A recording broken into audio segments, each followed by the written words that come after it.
बिस्मिल्लाहिर्रहमानिर्रहीम। नेक्स्ट हमारे पास टॉपिक है, इसमें से एमसीक्यूज़ वगैरह शॉर्ट क्वेश्चन वगैरह आ जाते हैं। ये लॉन्ग क्वेश्चन के लिए इतना इंपॉर्टेंट नहीं, क्योंकि यही टॉपिक हम लोगों ने चैप्टर नंबर 4 के अंदर भी पढ़ा होता है। तो इसमें से एमसीक्यूज़ वगैरह शॉर्ट क्वेश्चन वगैरह आ जाते हैं, लॉन्ग क्वेश्चन नहीं। लॉन्ग क्वेश्चन हमने पीछे पढ़ लिया। ये हमारे पास एमसीक्यूज़ है। इसकी हेडलाइन साइट ऑफ फोटोसिंथेसिस। ये बेसिकली क्लोरोप्लास्ट का फंक्शन लिखा हुआ है। क्लोरो का मतलब होता है ग्रीन, प्लास्ट का मतलब होता है फॉर्मेशन। तो हमारे पास जितने भी फोटोसिंथेटिक ऑर्गेनिज्म है, और ख़ास तौर पे जो यूकैरियोट्स हैं, उनके अंदर जो है वो क्लोरोप्लास्ट पाया जाता है। साइनोबैक्टीरिया के अंदर क्लोरोप्लास्ट नहीं होता, क्योंकि वो प्रोकैरियोट होता है। तो ऑल प्लांट्स और ग्रीन एल्गी, इनके पास क्लोरोप्लास्ट होता है।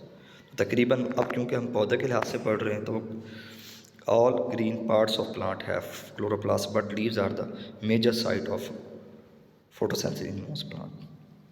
क्लोरो का मतलब ही ग्रीन होता है, और प्लास्ट मीन फॉर्मेशन। तो क्लोरोप्लास्ट जो है वो बहुत ज़्यादा तादाद में पाए जाते हैं। और ये एमसीक्यूज, दो एमसीक्यूज़ हैं, एक इस लाइन में और एक इससे अगले लाइन के अंदर। बहुत इंपॉर्टेंट है कि अगर आप लीफ सरफेस को देखें, तो उसकी एक स्क्वायर मिलीमीटर के अंदर राउंड अबाउट 0.5 मिलियन क्लोरोप्लास्ट पाए जाते हैं। और क्लोरोप्लास्ट जो है are present mainly in the cell of mesophyll tissue inside the leaf. तो यहाँ पर लिखी हुई है बात, ओनली लिखा, मैंने लिखा, इसका मतलब है क्लोरोप्लास्ट और भी दूसरे सेल में पाए जाते हैं, लेकिन ज़्यादातर जो क्लोरोप्लास्ट पाए जाते हैं वो मीजोफिल।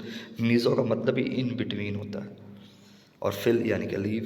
मीजो मतलब बिटवीन, और फिल में लीव, यानी कि ये वो सेल या टिश्यू होते हैं जो पत्ते के बिल्कुल दरमियान के अंदर पाए जाते हैं। ईच मीजोफिल सेल, उसके अंदर, ये भी हमारा बहुत इंपॉर्टेंट एमसीक्यू के 20-100 क्लोरोप्लास्ट पाए जाते हैं। और क्लोरोप्लास्ट के बारे में कहा जाता है ये डबल मेम्ब्रेन इन्वेलप है। इसके दो बड़े हिस्से हैं। जिस तरह पिछले आपने लेक्चर में देखा होगा कि फोटोसिंथेसिस की दो बड़े पार्ट हैं, एक लाइट डिपेंडेंट या लाइट रिएक्शन और डार्क रिएक्शन।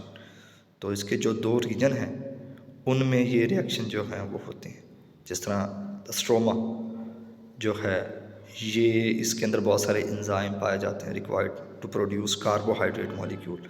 तो ये जो लिखा हुआ है रिक्वायर्ड टू प्रोड्यूस, तो ये डार्क रिएक्शन के बारे में लिखा हुआ है। उसके बाद the membranes form elaborate interconnected set of flat disc like sacs called thylakoid. और थाइलाकॉइड के ऊपर लाइट रिएक्शन होते हैं। और थाइलाकॉइड के अंदर कुछ स्पेस पाई जाती है जिसे ल्यूमन या थाइलाकॉइड इंटीरियर स्पेस भी कहते हैं, जो कि जिसको सेपरेट किया जाता है स्ट्रोमा के ज़रिए बाय थाइलाकॉइड मेम्ब्रेन के ज़रिए। तो ये एमसीक्यूज़ में आ जाते हैं बाजू का। और जो ढेर बनता है, स्टैक बनता है, कॉलम बनता है थाइलाकॉइड का, उसको हम ग्रैना कह देते हैं। काफ़ी सारे होंगे तो ग्रैना, एक होगा तो ग्रैना। और जो थाइलाकॉइड की मेम्ब्रेन्स हैं, उसके अंदर जो है वो एंटीना की तरह के स्ट्रक्चर्स होते हैं। तो उन एंटीना को हम क्लोरोफिल मॉलिक्यूल कहते हैं। और दूसरे फोटोसिंथेटिक पिगमेंट वगैरह पाए जाते हैं। थाइलाकॉइड मेम्ब्रेन्स के ऊपर बहुत सारे काम होते हैं। लाइट रिएक्शन होता है, और लाइट रिएक्शन के लिए जिस चीज़ का इस्तेमाल किया था वो इलेक्ट्रॉन ट्रांसपोर्ट चेन जो है ना, वो इन्हीं मेम्ब्रेन्स यानी कि थाइलाकॉइड मेम्ब्रेन्स के ऊपर पाए जाते हैं। और ये मेम्ब्रेन्स जो हैं वो इन्वॉल्व होती हैं एटीपी की सिंथेसिस के अंदर। फोटोसिंथेसिस में जो एटीपी बनती है इसे कहते हैं chemiosmosis. Chemi for chemical, osmosis यानी कि diffusion of ions from an area of higher concentration to the area of lower concentration. Chlorophyll के अलावा भी दूसरे पिगमेंट पाए जाते हैं जो कि लाइट एनर्जी को एब्जॉर्ब करते हैं, और फिर इसको केमिकल एनर्जी यानी कार्बोहाइड्रेट वगैरह बनाने, यानी केमिकल एनर्जी बनाते हैं उसको। और ये इस काम के लिए उन्हें तीन चीज़ें बड़ी चाहिए होती हैं: कार्बन डाइऑक्साइड, एटीपी, और NADPH, the product which is use to synthesize sugar in the stroma of chloroplast. तो आप इसको जनरल भी देख सकते हैं कि जो प्लांट्स होते हैं उनके जो स्टेम या लीव्स हैं, उनके अंदर पाए जाते हैं मीजोफिल सेल। और मीजोफिल सेल की दो बड़ी लेयर होती हैं वैसे तो। जो सबसे अंदर हो उसे स्पॉन्जी कहते हैं, जो किनारों पर हो उसे पैलिसैड कहते हैं। तो उसके अंदर पाए जाते हैं क्लोरोप्लास्ट।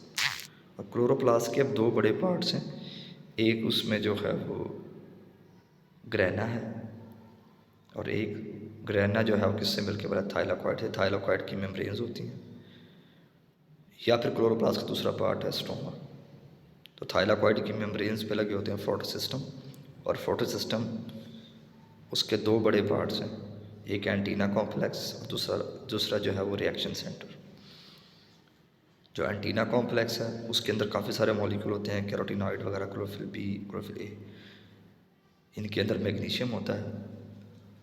अब आ जाए ऊपर से कि जो वाटर जो है जब वो टूटता है तो इसे कहते हैं फोटोलाइसिस। तो इसकी वजह से, और ये काम लाइट रिएक्शन में होता है, तो इसकी वजह से O2 रिलीज़ होती है। और हमने जिस तरह पिछले टॉपिक में कहा कि ATP और NADPH भी बनते हैं लाइट रिएक्शन के अंदर, प्लस उनमें कार्बन डाइऑक्साइड ऐड करके जो है वो डार्क रिएक्शन, क्योंकि ATP, NADPH plus carbon dioxide जब ये ऐड होते हैं उसके लिए सनलाइट की ज़रूरत नहीं होती, तो इस वजह से डार्क रिएक्शन कहते हैं। यहाँ पर जो मॉलिक्यूल बनते हैं, जो बेसिक शुगर बनती है वो ट्राईओज बनती है, और ट्राईओज चैप्टर नंबर 2 में पढ़ा हम लोगों ने, C3H6O3। तो जब आप दो ट्राईओज को ऐड करते हैं तो हमारे पास एक रिजल्टिंग मॉलिक्यूल आ जाता है ग्लूकोज C6H12। शुक्रिया, अस्सलाम वालेकुम।